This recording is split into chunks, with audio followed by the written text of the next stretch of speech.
Congress, Samajwadi party और पूरे ecosystem ने बहरीच में दुर्गा मूर्ति विसर्जन यात्रा पर पथराव और राम गोपाल की हत्या को ये कहते हुए जस्टिफाई किया कि यात्रा मुस्लिम एरिया से क्यों निकाली गई। कम से कम प्रशासन को इस बात का ध्यान रखना चाहिए था कि जो प्रोसेशन निकल रहा है उसका रूट क्या है। मुस्लिम एरिया या फिर मुस्लिम बस्ती कोई नया शब्द नहीं है। हर बार जब हिंदुओं की धार्मिक यात्राओं और जुलूसों पर पत्थरबाजी होती है तब यही तर्क दिया जाता है कि यात्रा मुस्लिम एरिया में क्यों गई थी। আমি রামনবমীর মিছিল আটকাবো না, কিন্তু মনে রাখো মিছিল আমরাও করবে, তোমরাও করবে। রমজান মাসও চলছে, রোজার মাসও চলছে। একটা মুসলিম এরিয়ায় গিয়ে হামলা করলে মনে রাখো তার বিরুদ্ধে আইনত পদক্ষেপ নেবে। कांग्रेस समेत इंडी गठबंधन की पार्टियां लंबे समय से यही मुस्लिम बस्ती या फिर मुस्लिम एरिया का राग अलाप रही हैं। इन राजनीतिक दलों ने मुस्लिम एरिया का ऐसा नैरेटिव गढ़ा है कि अब पुलिस प्रशासन भी उसी तरह की शब्दावली का इस्तेमाल करता दिखता है। राजगंज क्षेत्र में आज जब एक जुलूस एक मुस्लिम क्षेत्र में से एक मस्जिद के पास से निकल रहा था, वहां पे दोनों पक्षों के बीच में कुछ विषय को लेकर तकरार। इससे एक बात तो स्पष्ट है कि बार बार वामपंथी कांग्रेसी इकोसिस्टम मुस्लिम एरिया की बात करता है। सवाल है क्यों? सवाल है कि मुस्लिम एरिया क्या होता है? क्या कभी आपने हिंदू एरिया, सिख एरिया या फिर ईसाई एरिया सुना है? नहीं सुना होगा। फिर मुस्लिम एरिया ही क्यों? कहां से आई मुस्लिम एरिया की ये अवधारणा? क्यों मुस्लिम एरिया आज भी इकोसिस्टम के लिए इतना इंपॉर्टेंट है? इसे समझने के लिए आप सबसे पहले केतन मेहता की फिल्म सरदार की ये वीडियो क्लिप देखिए। वल्लभ भाई जवेर भाई पटेल, आपको किसी खास मुद्दे के बारे में बात करनी है? प्रधानमंत्री महोदय जी, मैं इस मेमोरेंडम के बारे में बात करना चाहूंगा। ये मेमोरेंडम के अनुसार मुस्लिम आबादी वाले इलाकों में जो भी मकान खाली हुए हैं उसमें सिर्फ मुसलमानों को ही बसाया जाना चाहिए। गृह मंत्री होने के नाते आपको ये मालूम होना चाहिए कि हमारा फर्ज है कि जो मुसलमान भाई डर के मारे यहाँ से चले जाना चाहते हैं उन्हें हम रोकें, और जो भाई जा चुके हैं उन्हें वापस बुलाने की कोशिश करें। वो सब ठीक है, लेकिन इस तरह से तो शहर में अलग अलग कौमों के गढ़ बन जाएंगे और इससे कौमी दंगों का खतरा कम नहीं होगा बल्कि बढ़ जाएगा। लेकिन माइनॉरिटी कम्युनिटी के डर को हटाने के लिए ये जरूरी है, क्योंकि कट्टरपंथी हिंदू वहां के लोगों को डराते हैं, धमकाते हैं और जबरदस्ती उन्हें बस्ती के बाहर धकेल देते हैं। जबकि ज्यादातर होता है इसका उल्टा। पिछले हफ्ते ही हमारे 4 अफसरों को मुस्लिम इलाके से बुरी तरह से मारपीट कर भगा दिया गया। इस तरह से भेदभाव को बढ़ावा देना हमारी सुरक्षा नीति के खिलाफ है। मुस्लिम इलाके को मुस्लिम इलाका बनाए रखने के लिए बाहर से मुसलमानों को आयात तो नहीं किया जा सकता ना। इस बारे में हमारी बहस बहुत बार हो चुकी है। फिर भी मैं आपको याद दिलाना मेरा फर्ज समझता हूं कि एक धर्मनिरपेक्ष देश के अंदर संप्रदाय के आधार पर आबादी बसाने की नीति का मतलब होगा अपने ही सिद्धांतों को जड़ से काटकर फेंक देना।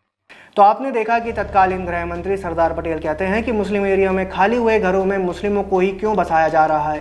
देश के पहले प्रधानमंत्री पंडित नेहरू कहते हैं कि अल्पसंख्यक समुदाय के डर को हटाने के लिए ज़रूरी है, क्योंकि कट्टरपंथी हिंदू वहाँ के लोगों को डराते हैं, धमकाते हैं और ज़बरदस्ती उन्हें बस्ती के बाहर धकेल देते हैं। इसका जवाब में सरदार पटेल कहते हैं कि ज़्यादातर इसका उल्टा होता है। ये फिल्म का दृश्य भले ही है, लेकिन स्वतंत्रता के बाद अल्पसंख्यकों को लेकर पंडित नेहरू ने जो नीति अपनाई उसे ये दृश्य बखूबी दिखाता है। अब कुछ लोग कहेंगे कि इसमें कोई सच्चाई नहीं है, ये तो फिल्म है, लेकिन यकीन कीजिए कि वास्तविक सच्चाई यही है। हुआ ये था कि मजहब के नाम पर मुसलमानों को पाकिस्तान देकर देश के 2 टुकड़े किए गए। ऐसे में जब मुसलमानों को पाकिस्तान मिल गया तो पाकिस्तान क्षेत्र में रहने वाले हिंदू भारत में आने लगे और भारत में रहने वाले मुस्लिम पाकिस्तान जाने लगे। इससे हुआ ये कि दोनों ही स्थानों पर जो लोग रह रहे थे उनके घर और स्थान खाली हो रहे थे, उन पर लोग कब्जा कर रहे थे। हर तरफ हिंसा और कत्लेआम हो रहा था। ऐसे में नेहरू ने पाकिस्तान सरकार के साथ समझौता किया कि वे अपने यहाँ अल्पसंख्यकों को सुरक्षा दें, हम अपने यहाँ देंगे।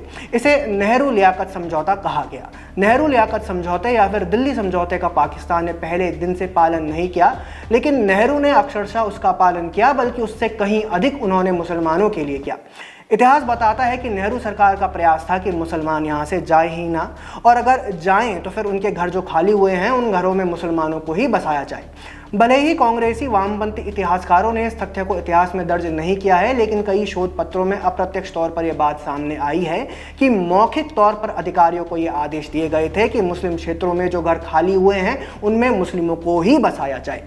कैम्ब्रिज यूनिवर्सिटी ने 2022 में मस्जिद, monuments and refugees in the partition city of Delhi 1947-1959 नाम से एक शोध पत्र जारी किया था। इस शोध पत्र में कहा गया है कि 13 जनवरी 1948 को गांधी जी अनशन पर बैठ गए।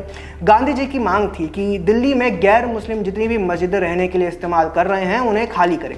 5 दिन के उपवास के बाद एक डेलीगेशन गांधी जी से मिलने आया और उनसे वादा किया कि मुस्लिम जो मस्जिद छोड़ गए हैं और जिन पर अब हिंदू और सिखों का कब्जा है उन्हें खाली कर दिया जाएगा।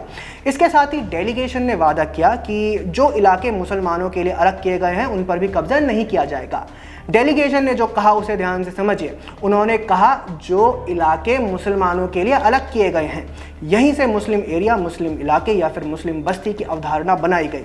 यह 1948 का समय था जब नेहरू जी की सरकार थी और उनकी सरकार पर गांधी जी के विचारों का प्रत्यक्ष प्रभाव था, या फिर ये कहिए कि गांधी जी सरकार के अघोषित मुखिया थे। इससे स्पष्ट है कि मुस्लिम एरिया का निर्माण नेहरू जी की नीति थी। यह सब कई तरीकों से किया गया। जो घर मुस्लिमों ने खाली किए वहां मुस्लिमों को बसाकर, नए स्थानों पर सिर्फ मुस्लिमों को बसाकर या फिर अन्य तरीकों से देश में मुस्लिम एरिया बनाए गए। एक मासूम सवाल कोई पूछ सकता है कि मुस्लिम एरिया से नेहरू जी को या फिर कांग्रेस पार्टी को क्या लाभ मिला। इसका जवाब है वोट मिले। जी हाँ, स्वतंत्रता के बाद से अब तक का वोटिंग पैटर्न देख लीजिए। राष्ट्रीय स्तर पर चाहे कोई पार्टी रही हो, मुस्लिम वोट एक तरफा कांग्रेस को मिलता रहा है। 2024 के लोकसभा चुनाव में भी हमने यही देखा और हाल ही में हुए हरियाणा विधानसभा के चुनाव में भी यही पैटर्न हमारे सामने आया। ऐसे में आगे से जब भी इकोसिस्टम या फिर इंडी गठबंधन की पार्टी और नेता मुस्लिम एरिया बोले तो समझ जाइएगा कि उसी नीति की बात कर रहे हैं जो नेहरू जी ने शुरू की थी कि मुस्लिम एरिया में सिर्फ मुस्लिम रहेंगे, जिसे जमीन पर अधिकारियों ने ऐसे लागू किया कि गैर मुस्लिमों ने मुस्लिम एरिया की तरफ जाना ही कम या फिर बंद कर दिया। नेहरू जी की उसी नीति का पालन करते हुए आज भी इंडी गठबंधन के नेता और इकोसिस्टम कहता है कि मुस्लिम एरिया में मत जाओ। आप लोगों का इस पर क्या कहना है कमेंट सेक्शन में जरूर बताएं। देखते रहिए द पैम्फलेट। धन्यवाद।